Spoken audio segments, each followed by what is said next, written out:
अरे क्या हुआ इन्हें? अरे होगा क्या भाई, मदिरा के नशे में चूर होकर सड़क पर पड़ा हुआ था और एक टांगे वाले ने इसे टक्कर मार दी। इसकी मृत्यु हो चुकी है, जीवित नहीं है अब ये व्यक्ति। ओम दुखी मन से अपने भाई केशव को घर ले जाता है।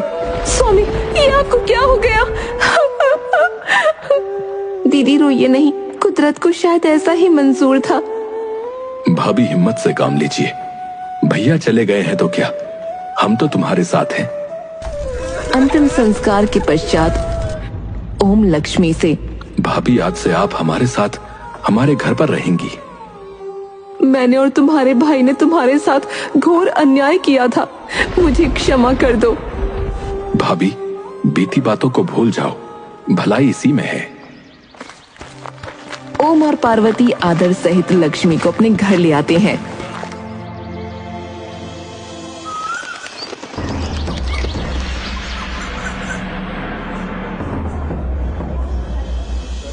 हमारे राज्य में भगवान कृष्ण की ऐसी चमत्कारी मूर्ति है, हमें वहां जाकर उस मूर्ति के दर्शन करने चाहिए।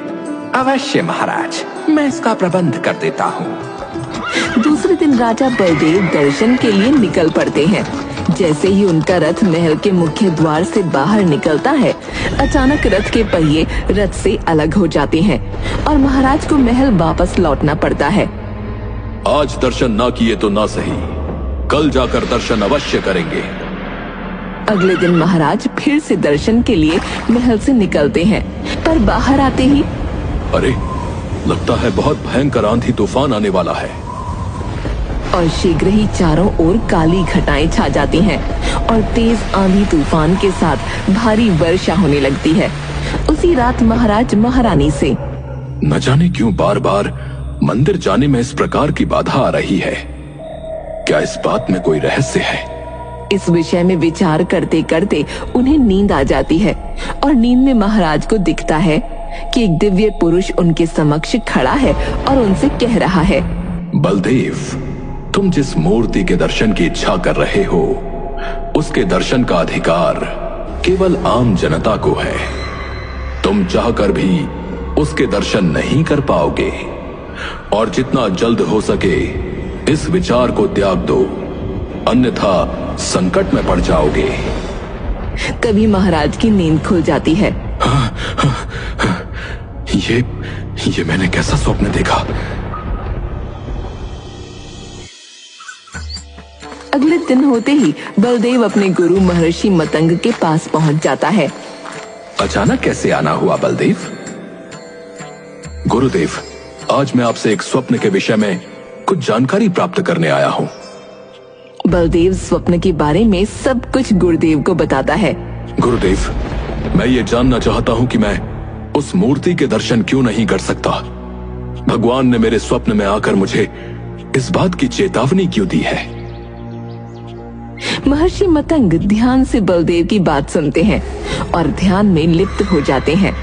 कुछ देर बाद जब उनका ध्यान खत्म होता है, बलदेव, जो मूर्ति खुदाई में मिली है उसे 500 वर्ष पूर्व तुमने स्वयं अपने हाथों से उस स्थान पर फेंका था। ये आप क्या कह रहे हैं गुरुदेव? हाँ बलदेव, सच्चाई यही है।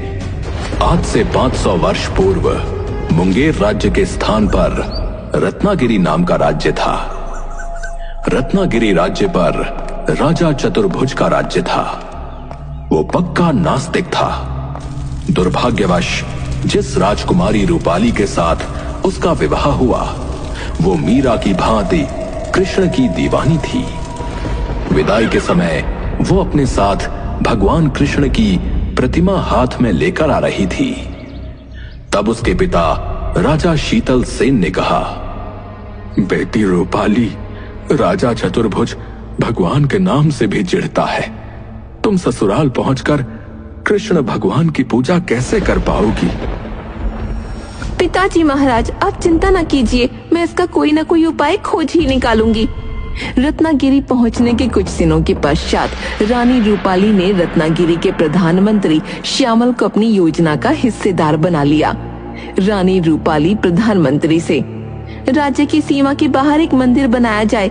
मैं उस मंदिर में कृष्ण भगवान की मूर्ति की प्राण प्रतिष्ठा करवाऊंगी।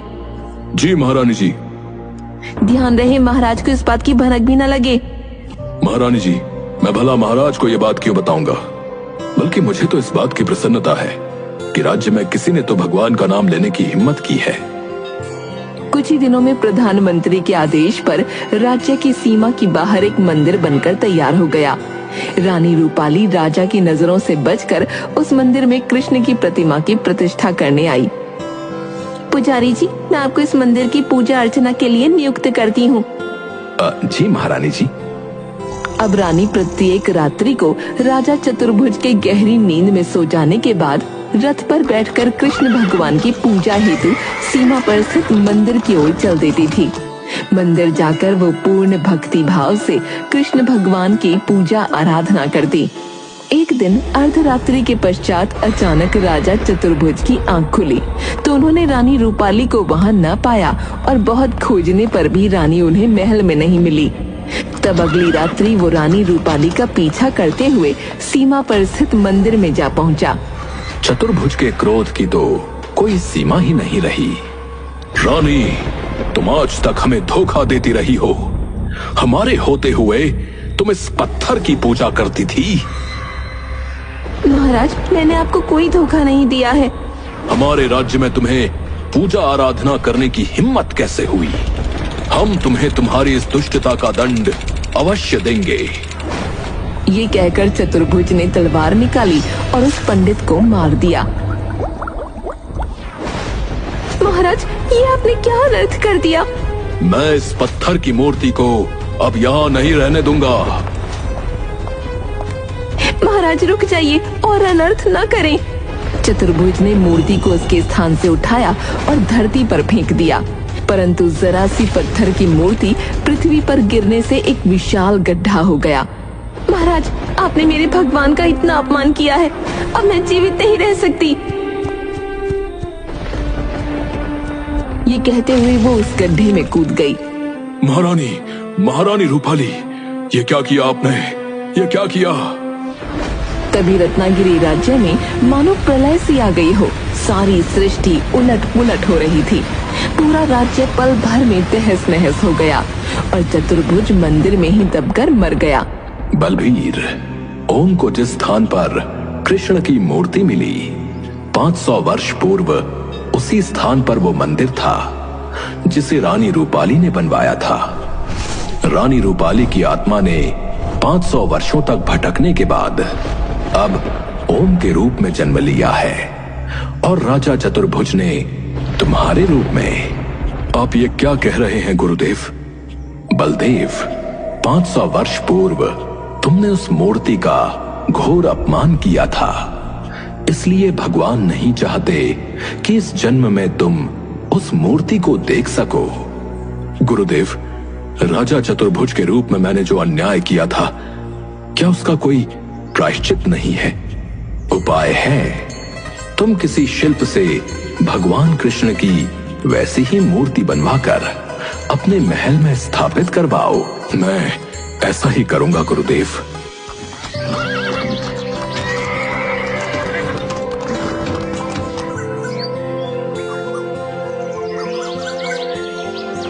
बलदेव के कहने पर कुशल शिल्पियों ने महल के मंदिर में वैसी ही मूर्ति का निर्माण आरंभ कर दिया जैसी मूर्ति उस मंदिर में थी।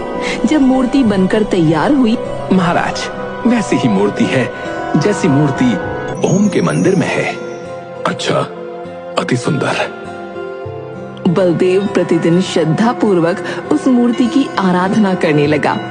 2 वर्षों तक उसका ये कार्य जारी रहा।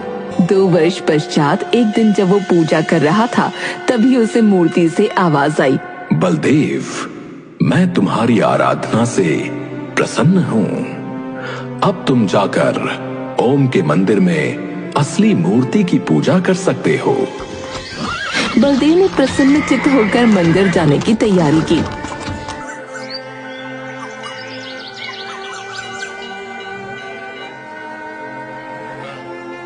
उसकी आंखों से अविरल अश्रु धारा बह रही थी।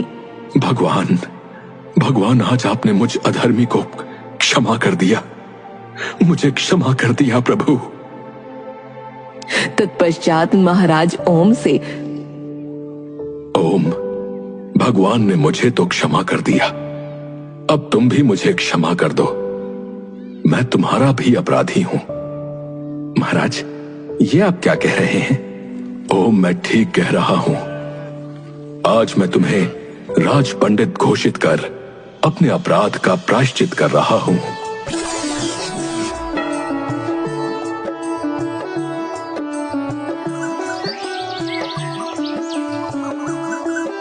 दरबार में राजा बलदेव ने ओम को राज्य का राज पंडित घोषित कर दिया। अब पूरे राज्य में ओम का और ज्यादा आदर सम्मान होने लगा।